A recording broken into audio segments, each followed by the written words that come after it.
ദേശീയ തലത്തിൽ തന്റെ സ്വതന്ത്ര വ്യക്തിത്വം അംഗീകരിക്കപ്പെട്ടില്ല എന്ന വിമർശനവുമായി CPIM പോളിറ്റ് ബ്യൂറോ അംഗം ബൃന്ദ കാരാട്ട് തന്റെ സ്വത്വത്തെ പ്രകാശ് കാരാട്ടിന്റെ ഭാര്യ എന്നതുമായി കൂട്ടിക്കുഴച്ചു. പാർട്ടിയിലെ രാഷ്ട്രീയമായ ഭിന്നതകളുടെ സന്ദർഭങ്ങളിൽ ഈ സമീപനം കൂടുതലായിരുന്നുവെന്നും ബൃന്ദ കാരാട്ട് വെളിപ്പെടുത്തുന്നു. ആൻ എഡ്യൂക്കേഷൻ ഫോർ റീത്ത എന്ന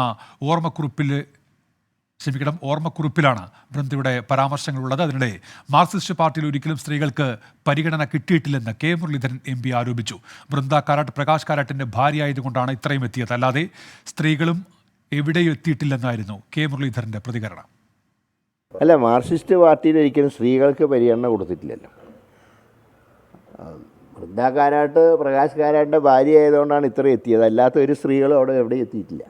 അത് പറയൽ മാത്രമേ ഉള്ളൂ. സ്ത്രീകളെ ഇപ്പോഴും പ്രവേശിപ്പിക്കാത്തൊരു പാർട്ടി മാർക്സിസ്റ്റ് പാർട്ടിയാണ്. പിന്നെയും CPI പിന്നെയും കുറേ കൂടെ മുന്നോട്ട് പോയിട്ടുണ്ട്.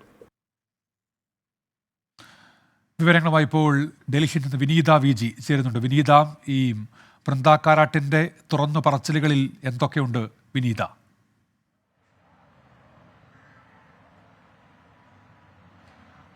ഉന്മേഷ്, ഈ ദേശീയ തലത്തിൽ തന്റെ സ്വതന്ത്ര വ്യക്തിത്വം അംഗീകരിക്കപ്പെട്ടിട്ടില്ല എന്നാണ് CPIM PB അംഗം ബൃന്ദ കാരാട്ടിന്റെ പരാമർശമുള്ളത്. പ്രകാശ് കാരാട്ടിന്റെ ഭാര്യ മാത്രമായി പരിഗണിച്ചുവെന്നാണ് അവരുടെ വിമർശനം.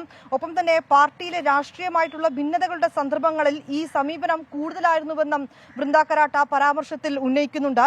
ആൻ എഡ്യൂക്കേഷൻ ഫോർ റീത്ത എന്ന ഓർമ്മക്കുറിപ്പുകളുടെ പുസ്തകത്തിലാണ് ഇത്തരത്തിലേക്കൊരു പരാമർശമുള്ളത്. തന്റെ സ്വത്വത്തെ പ്രകാശ് കാരാട്ടിന്റെ ഭാര്യ എന്നതുമായി കൂട്ടിക്കുഴച്ചുവെന്നാണ് ആ പരാമർശത്തിൽ പറയുന്നത്. Being A woman in the party എന്ന അധ്യായത്തിലാണ് ഇത്തരം പരാമർശങ്ങൾ പറഞ്ഞിട്ടുള്ളത്. അധികമായിട്ടുള്ള സൂക്ഷ്മ പരിശോധനയുടെ ഭാരം തനിക്ക് പിന്നീട് നേരിടേണ്ടി വന്നുവെന്നും ബൃന്ദ കാരാട്ട് ആ പരാമർശത്തിൽ സൂചിപ്പിച്ചിരിക്കുകയാണ്. ഉന്മേഷ്, വിനീത, ഇതിനൊരു പശ്ചാത്തലം കൂടിയുണ്ട്. ഇപ്പോൾ ഈ കമ്മ്യൂണിസ്റ്റ് പാർട്ടികളടക്കം യുവാക്കൾക്ക് പ്രാമുഖ്യം നൽകണം, വനിതകൾക്ക് പ്രാമുഖ്യം നൽകണം എന്നതൊക്കെ എല്ലാ കാലത്തും അവർ ഉയർത്തിക്കാണിക്കുന്ന ഒരു രാഷ്ട്രീയ മുദ്രാവാക്യം കൂടിയാണല്ലോ. ആ നിലയ്ക്ക് ബൃന്ദ കാരാട്ട് ഒരു തുറന്നു പറച്ചിൽ നടത്തുമ്പോൾ അതിനെ എങ്ങനെയാണ് കാണേണ്ടത് ഈ ഘട്ടത്തിൽ വിനീത?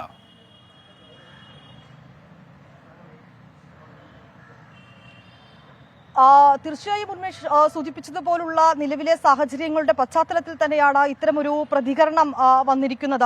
അതായത് തന്റെ സ്വത്വത്തെ അത് വേണ്ട രീതിയിൽ പരിഗണിച്ചിട്ടില്ല, ദേശീയ തലത്തിൽ അത്തരത്തിലേക്കുള്ള സ്വതന്ത്ര വ്യക്തിത്വം അംഗീകരിക്കപ്പെട്ടിട്ടില്ല എന്നൊരു വിമർശനം തന്നെയാണ് അവർ ഈ ഘട്ടത്തിൽ ഉന്നയിച്ചിരിക്കുന്നത്. വളരെ ഗൗരവതരമായിട്ടുള്ളൊരു കാര്യം കൂടി തന്നെയാണ് ഇതുള്ളത്. അത്തരത്തിലേക്ക് തന്നെയാണ് ഈ കാര്യത്തെ നോക്കിക്കാണേണ്ടതെന്നും കൂടി നമുക്ക് പറയേണ്ടി വരും ഉന്മേഷ്. അതായത് ഈ പ്രകാശ് കാരാട്ടിന്റെ ഭാര്യ എന്ന രീതിയിൽ മാത്രമായി തന്നെ പാർട്ടി പരിഗണിച്ചു. ദേശീയ തലത്തിൽ അത്തരമൊരു പരിഗണന മാത്രമാണ് തനിക്ക് ലഭിച്ചതെന്നാണ് പറയുന്നത്. അതിൽ ഏറ്റവും പ്രധാനമായി പറയുന്നത് 1982-നും 1985-നും ഇടയിൽ പ്രകാശ് കാരാട്ടായിരുന്നു ഈ പാർട്ടി ഡൽഹി ഘടകത്തിന്റെ സെക്രട്ടറി ആയിരുന്നത്. ആ കാലയളവിൽ ഇത്തരമൊരു അനുഭവം തനിക്ക് ഉണ്ടായിട്ടില്ല. പക്ഷെ അതിനുശേഷം പിന്നീടായിരുന്നു ഇങ്ങനെ ഒരു പരിഗണന തനിക്ക് ലഭ്യമായിട്ടുണ്ടായിരുന്നതെന്നും അവർ ആ പരാമർശത്തിൽ വളരെ വ്യക്തമായി തന്നെ പറയുന്നുണ്ട്. ഉന്മേഷ് സൂചിപ്പിച്ചതുപോലെ തന്നെ നിലവിലെ സാഹചര്യങ്ങളുടെ പശ്ചാത്തലത്തിൽ ഇത് വളരെ ഗൗരവമായിട്ടുള്ളൊരു പരാമർശം കൂടി തന്നെയാണ്. ഉന്മേഷ്, ശരി. വിനീത VG ആണ് ഡൽഹിയിൽ നിന്ന് വിവരങ്ങൾ നൽകിയത്.